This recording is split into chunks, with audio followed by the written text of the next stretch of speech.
and welcome back to For Her by Her Coaching. I'm Deborah. And I'm Denise.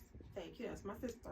And she also has a menopause coaching business called Aya Women's Wellness Coaching.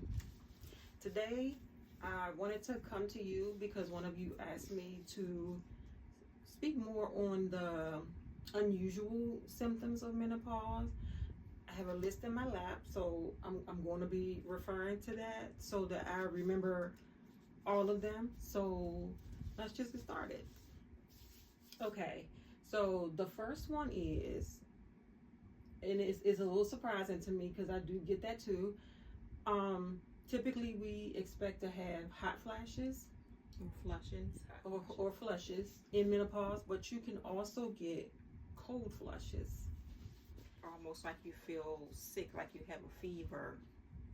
So for me, it feels kind of like it's a weird feeling, and then I start to feel cold and clammy. Cold flushes tend to follow hot flushes, and all of this is happening because your brain is having somewhat of an issue like regulating your body temperature. And if you're sweating or you have on, maybe you worked out and you have on damp clothes, it kind of accentuates that cold feeling. I think the hot flushes are also your body having a problem with thermoregulation. Yeah. So of course, once you have the hot flash, you're going to go into the cold one. Not always, but yeah. All right, next up, you might experience some tingling in like your arms, legs, hands, feet. This is also, believe it or not, don't freak out. Like if you feel this is a somewhat, for me, abnormal menopausal symptom, but it is a menopausal symptom. You know what? As you sat there and you mentioned that, I have had like strange sensations in like the bottom parts of my legs. I just never associated them with menopause. Yeah, and that's the thing, like people think, what is going on with me? Probably menopause. And this is because the fluctuation of your hormones is affecting your central nervous system. So those nerves are probably firing off in all kinds of weird ways. So like was it last week? I had to see my primary doctor because I'm starting to have, like, I can't even explain it as itching, but it happens in my feet, and sometimes it can happen other places too, but it feels like an itch that's under the skin.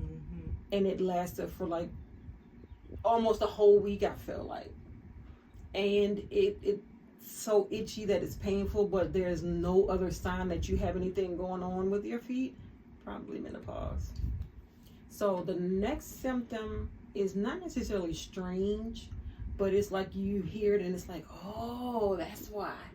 So the symptom is fatigue, and it can happen because you're not sleeping well at night because of hot flashes, night sweats, insomnia, period.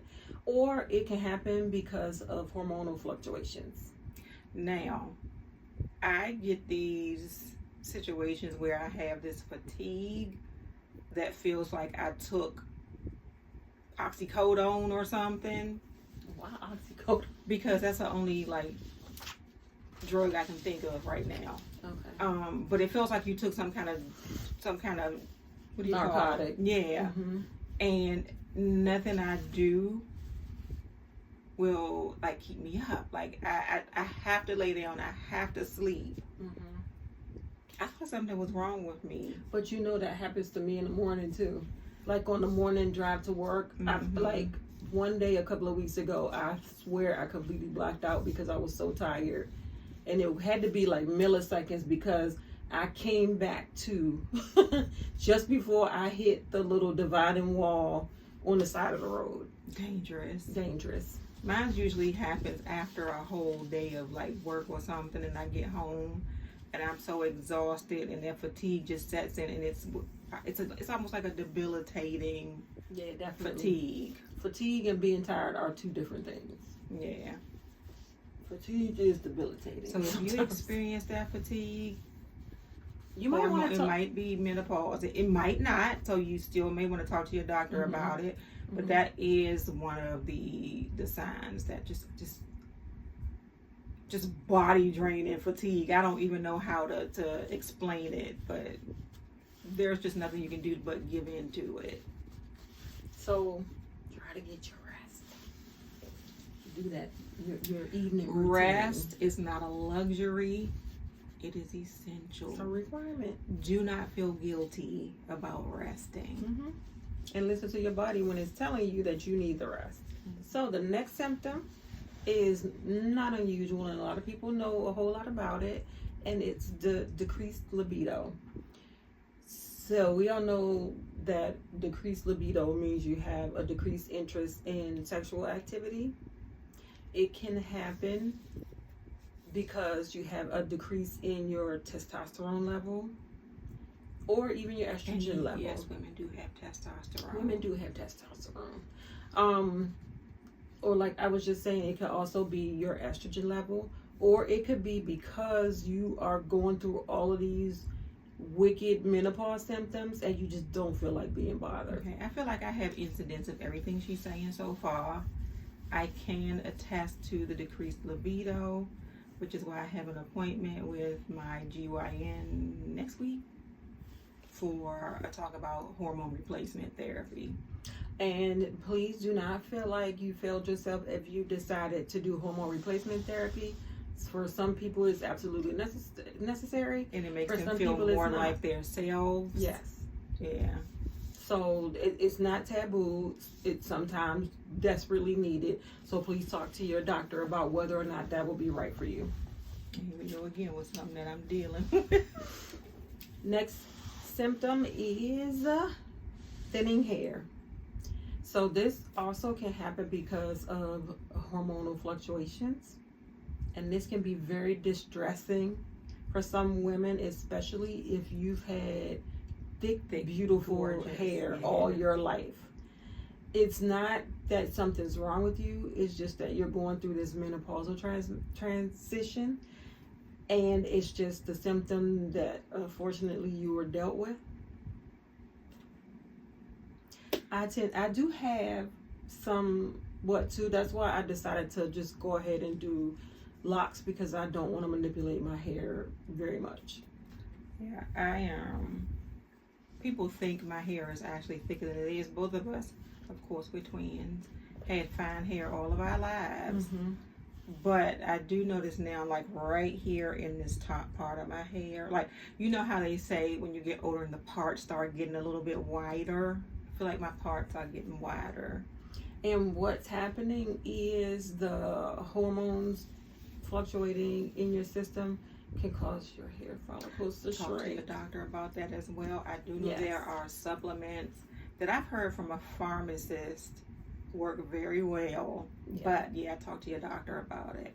Or even if you find that something, like, it would be best, like, if you find a product that you want to try, to at least take the ingredients list to your doctor, because then they can let you know whether or not they think that's a good thing, whether it jives with medication you're taking already. That gives me a thought that I may send.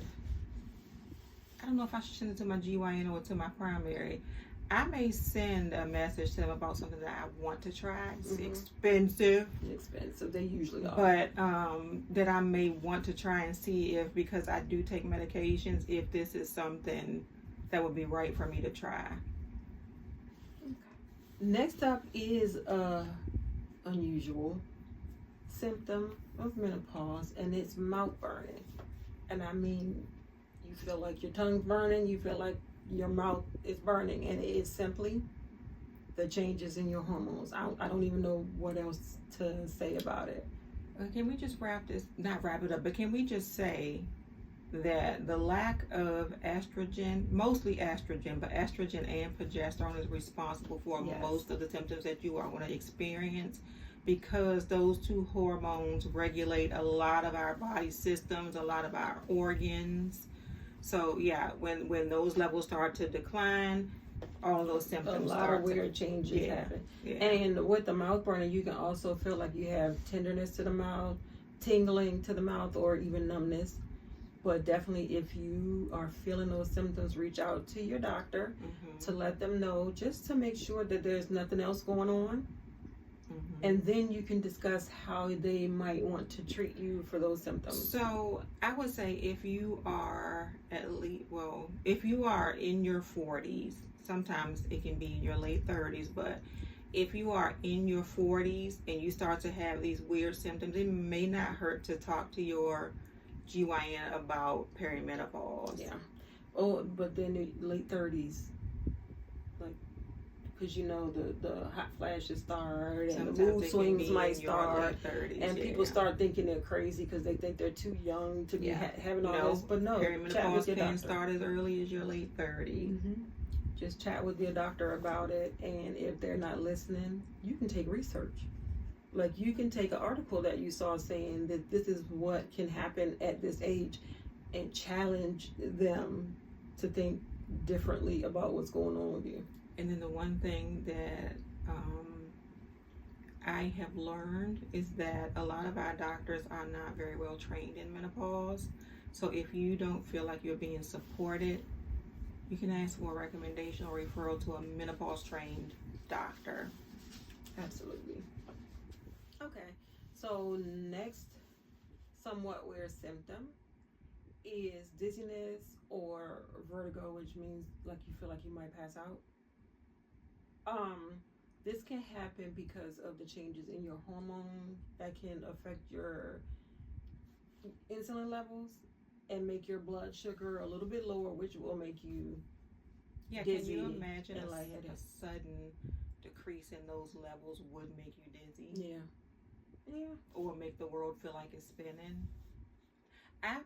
Here we go again. I have had that, and I remember being at work and telling somebody at work that I feel so dizzy. Yeah. Once again, did not relate it to menopause. It was one of those things that just sort of happened one time. I feel like it lasted for about 15 or 20 minutes, but that could have very well been a symptom of menopause. What I really want to say about this specific symptom is, don't just think, oh, this is menopause. If that happens to you, please have someone to evaluate you or work you up to see if there is indeed something separate from menopause affecting your insulin production, or if something else is going on. A lot of people tend to find out they're diabetic later in life too. So also one of those things that happens to you in menopause is prediabetes. So that's when you want to stick close to your doctor like that and keep your levels checked on very closely.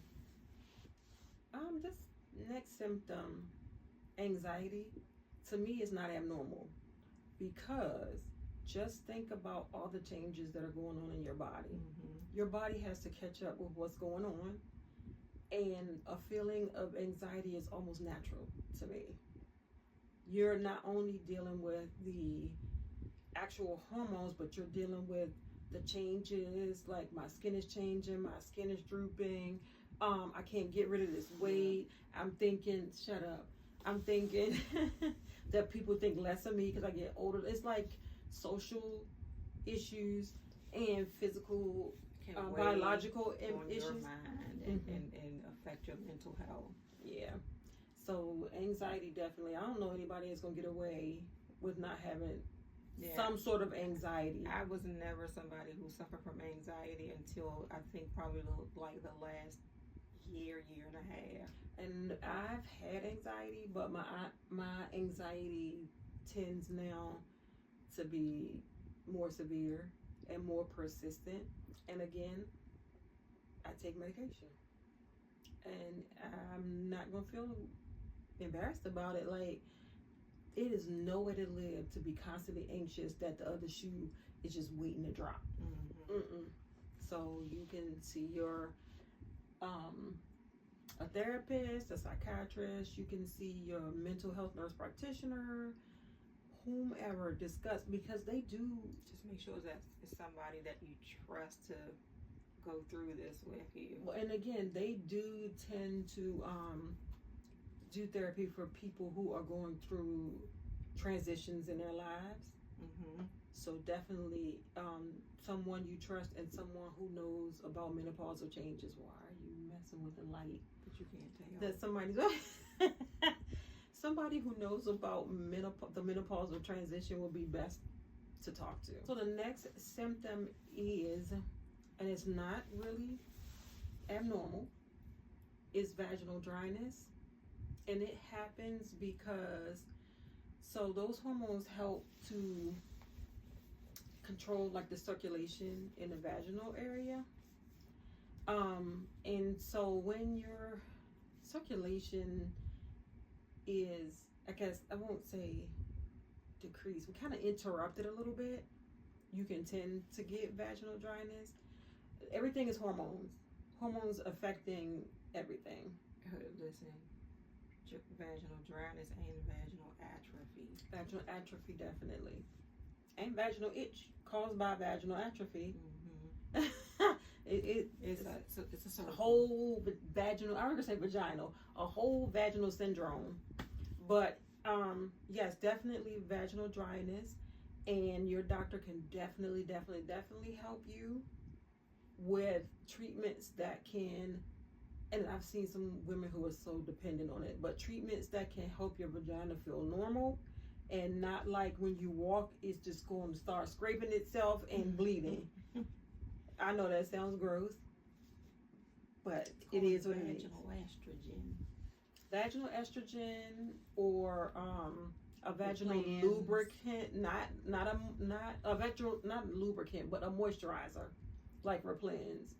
Like KY jelly ain't gonna cut it. That thing is gonna basically break down into fluid and it's gonna be gone. But a lubricant kind of hangs in there more. It actually lubricates the tissues and not put something in there to glide to take the place of your vaginal moisture, like whatever. Replens over the counter. Replens is over the counter, yeah. So this next symptom, it is a little bit weird, and it's something that I suffer with, and it seems like it just started happening recently, within the past year. Yeah, since I had my surgery, actually my knee surgery. Anyway, it's called changes in your spatial awareness. So I describe it as not being able to, like, say you're going down the stairs and you can't estimate the depth, how far down you have to step, so you overstep and then you fall. Again, hormones, they control so much of what goes on in our bodies that you just have no clue. I'm like sitting there, like, so the first thing I did was broke my elbow.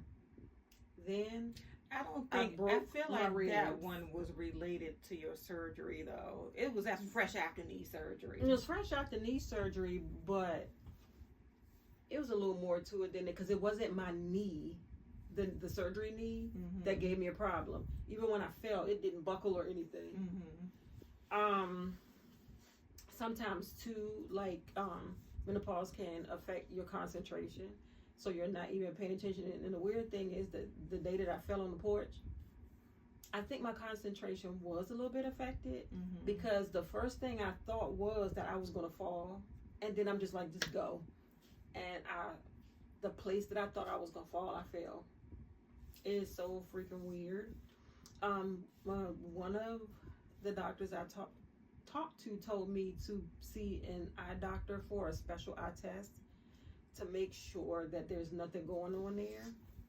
Also, like, your eyes can start to get dry and all that, so your vision's going to change a little bit, or and you might have the slip and falls, which is, I have the slip and falls, and I'm scared to death. Like, I'm scared to death of places with stairs. I'm scared to death to see her fall. That is a terrifying thing. It's scary. It's the terrifying thing is the fact that you lost control, and there's nothing that you can do to stop it. But definitely, again, don't take that as just a menopausal symptom. If you start to have frequent falls, something else might be going on. So please reach out to your doctor, and especially if you feel like you hurt yourself, hit urgent care. Like, you might have, like me, like, you might have broken something, and when you break something, it's like you go like, let me sleep it off and see if it's better in the morning. It is not. It's not. So definitely, if you hurt yourself, go and get checked out, get x-rays, make sure everything's okay, but also check out the reason why you keep falling. Next symptom is low mood or depression. So of course, as we said like 16,000 times already, hormones can very much so affect your moods, but also again those social factors, like people tend to think menopausal women should be put out to pasture. Yeah, like they're past their date of usefulness, which is pretty sad. That's the pretty way to say. Yeah, that is pretty sad, because I think that menopausal women have so much to lend to people because we've just learned so much. So much experience. I feel like still in like the prime of our lives, but we have that wisdom. Yeah, definitely. Yeah, and the experiences to go along with it. But then we have to deal with, and then that may in the end become a strength too. You have to deal with that feeling yourself that all these things are changing and I don't feel like myself, like this is not right and I'm not, it's just crazy thoughts you get in your head, and then you get depressed, and then it's really bad. But once you pull yourself through that, you can walk somebody else. So yeah, absolutely. But I am the one who I wouldn't say I completely get depressed, but I do get that low mood, and I notice that it happens sort of midday. It's almost like the crash, like sort of you had your sugar in the morning or whatever, and then it's the crash, and you just have this mood like I don't even know what I'm doing here. I don't feel like dealing with people. I don't feel like doing nothing. All I want to do is go home and lay down and pull the covers up over my head. That is it. Sometimes my day starts that way though. But that's when I do I need to get up and walk around, or I need to make sure I go outside at lunchtime. Yeah. Again, I have to say, it may be menopause, it might not. Please dig into that a little deeper with a healthcare professional if you experience that. Nurse practitioner. What do you call it? Mental health nurse practitioner. Okay. So the next symptom is feeling like something's crawling on your skin, or you're having itchiness. And I think we talked about this in the last video. We did. Because it's estrogen. Because estrogen is so closely related to collagen and hydration, that our skin tends to dry out so bad in menopause. It don't even have to be dry though. Right. It could just be that you're feeling the creepy crawlies, like I was saying in the other video about my foot. Also, the rest of my skin too tends to feel like it's an itch, but it's the itch you can scratch. Right. My skin is very itchy. Like my legs are itching as we speak. Yeah. My legs are itching too. But again, pay attention to your skincare. Make sure you hydrate. I don't know much about collagen supplements. Inside and outside. Drink your water and mind your business. As like my esthetician says, the last place for water to settle is on your skin. So you have to use products to hydrate the outside as well as the inside. So don't just think you're gonna drink tons of water. She get on my nerves. That you're gonna drink tons of water and your skin's gonna stop itching and then glow and all that. You still do have to take care of your skin. And luckily for us though, we started early with skincare, and we had a parent who told us that we were doing too much. We didn't need to do that because we were in our 20s. You do start as soon as you possibly can with, even if it's something mildly anti-aging, it's not going to hurt you. It's only going to benefit you later on. Just don't be all this retinol and all this crazy. You don't need retinol in your 20s, but yeah, you do need to take care of your skin and make sure it's moisturized and use something mild. Properly cleansed and moisturized. Next symptom? Tinnitus. Or your ears are ringing. It's just a menopausal symptom. I don't know what to say. Like it happens to me occasionally. There's an alteration in your hearing. I don't exactly know what that alteration is, but you can start to hear ringing.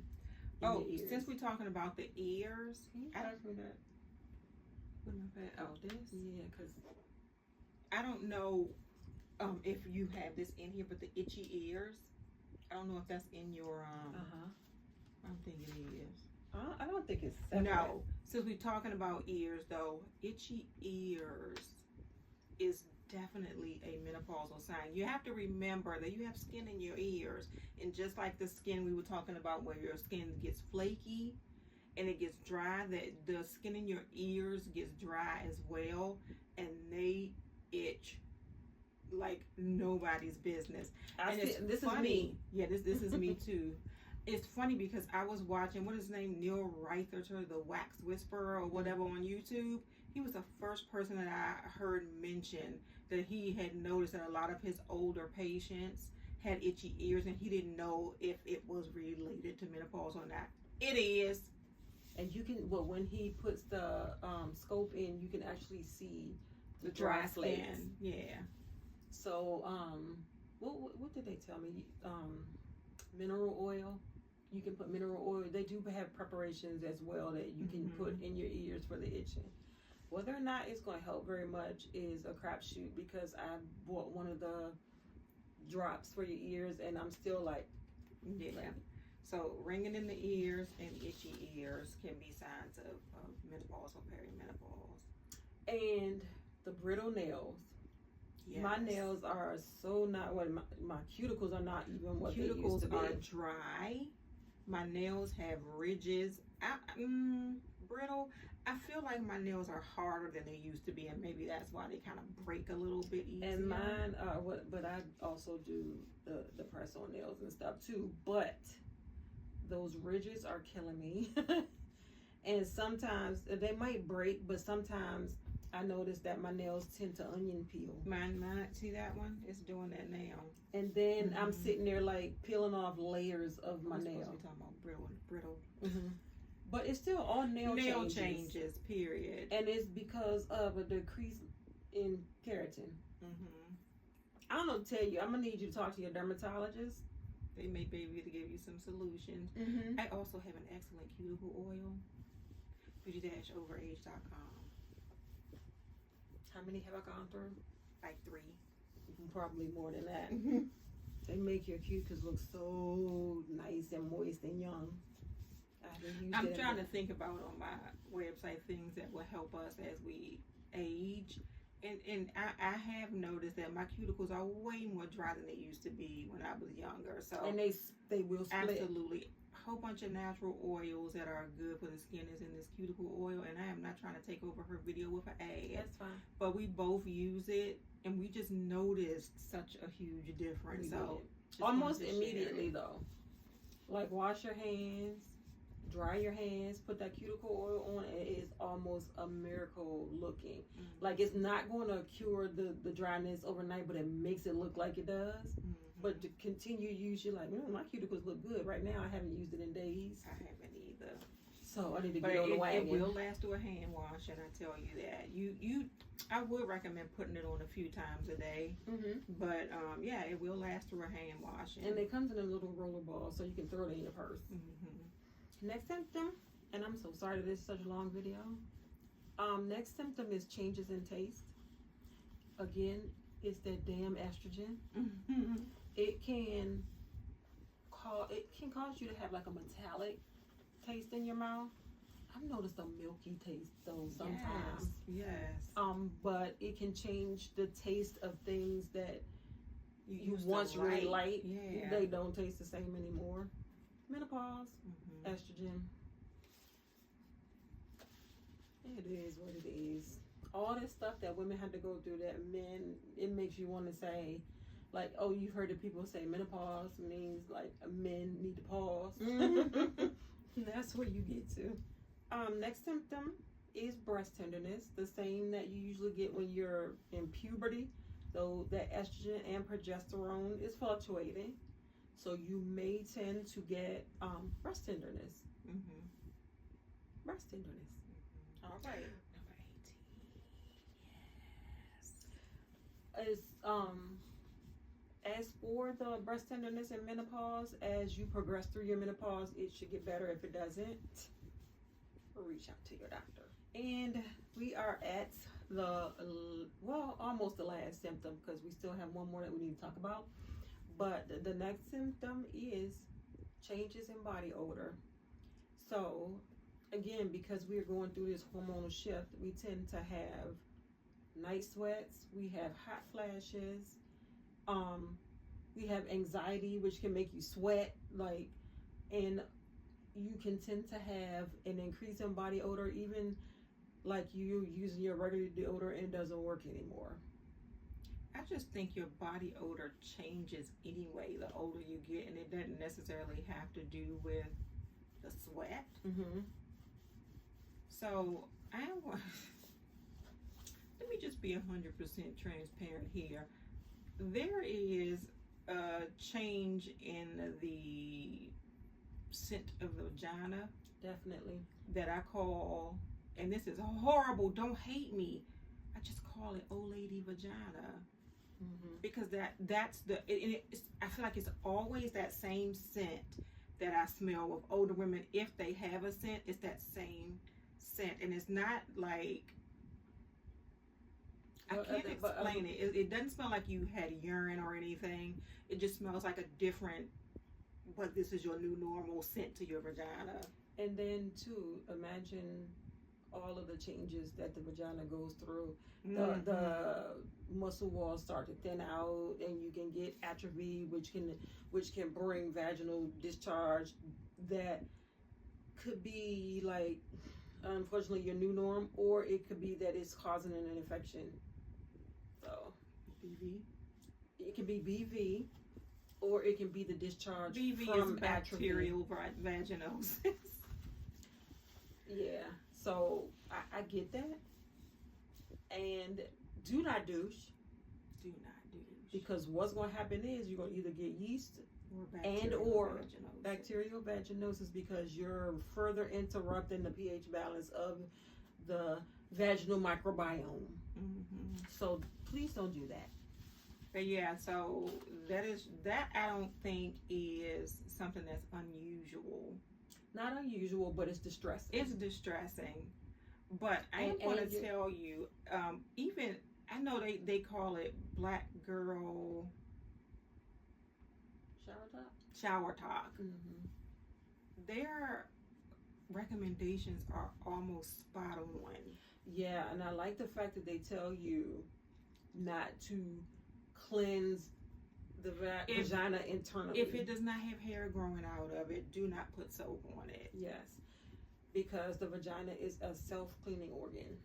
Now, they did mention, and I'm just saying, this is not like advice, but this is something I have tried, using witch hazel, or I've used that one from The Ordinary, the toner from The Ordinary, the glycolic acid toner, and put it in the creases of your legs, like sort of like the groin area. Put it under your arms, put it under your breasts, because they sweat too. I did the fupa. Yeah, because put it. You know that skin folds over and it's moist, so it's anywhere that you would sweat. Put it in your behind, up the back, and on the sides. That gets rid of a lot of odor, at least for me. If any of that scares you, what's my favorite comment in this video? Please talk to your doctor about it. Go. And this was not medical advice. This was just something I saw on Shower Talk that I tried, Black Girl Shower Talk that I tried, and it worked for me. And everything that we say, take it with a grain of salt. It is not considered medical advice. It's not medical advice. Talk to your healthcare professional about what is best for you. All women are individual. And the last thing that we wanted to talk about is the hormonal changes that cause you to feel like your body is creaky and stiff and painful.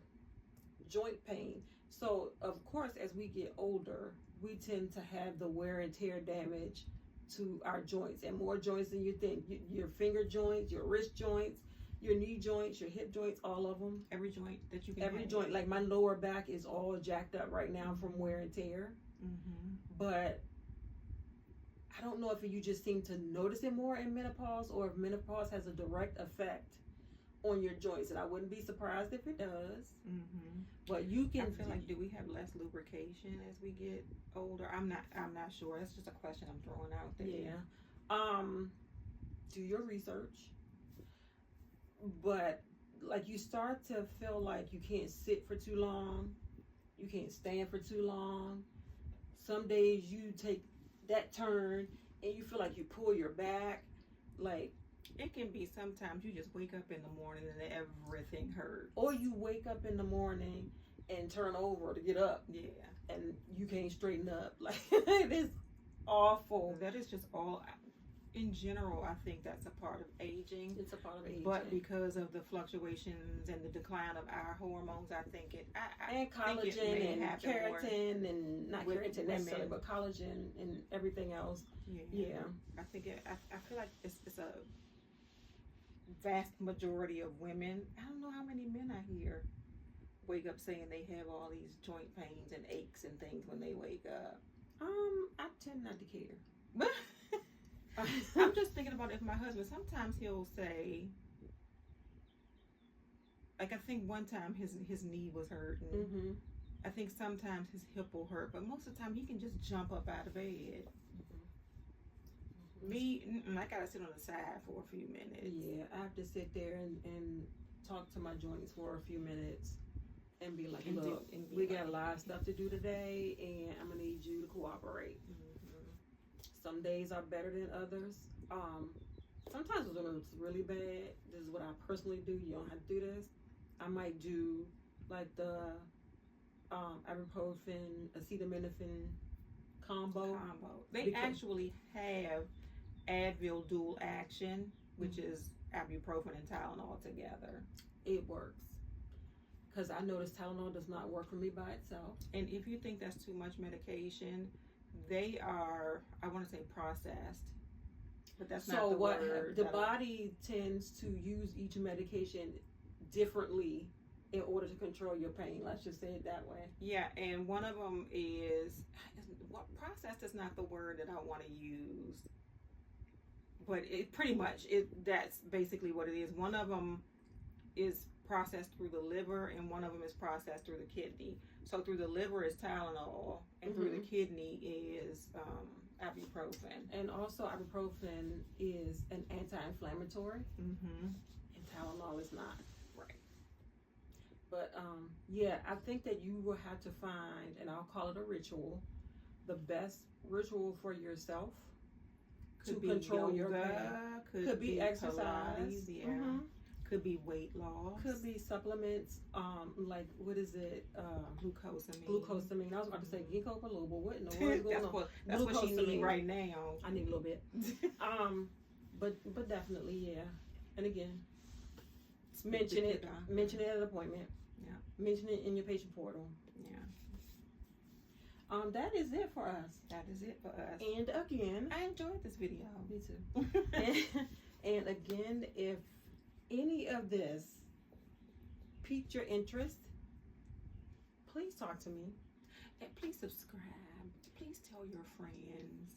I know a lot of us need this information. And a lot of us are suffering silently because nobody ever really, your parents, your mom will tell you about your period and puberty. Your grandmother, yeah. But by the time you get to the point of menopause, did not used to talk about menopause. Mama didn't talk about it. She just started opening windows and turning on air conditioners and fans. So it's just, I think that was just that generation, the generation before us, and the generation before them. Just thought it was something that they had to deal with and move through.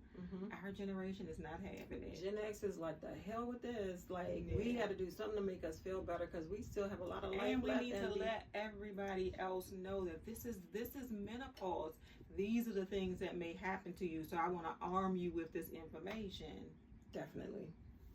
And not only can we help you with some more of the technical things about it, we have we've had the experiences Mm-hmm. and are still going through. Like, I still have hot flashes like nobody's business. Well, I take medication. I don't, because of my other medication. I don't think I can.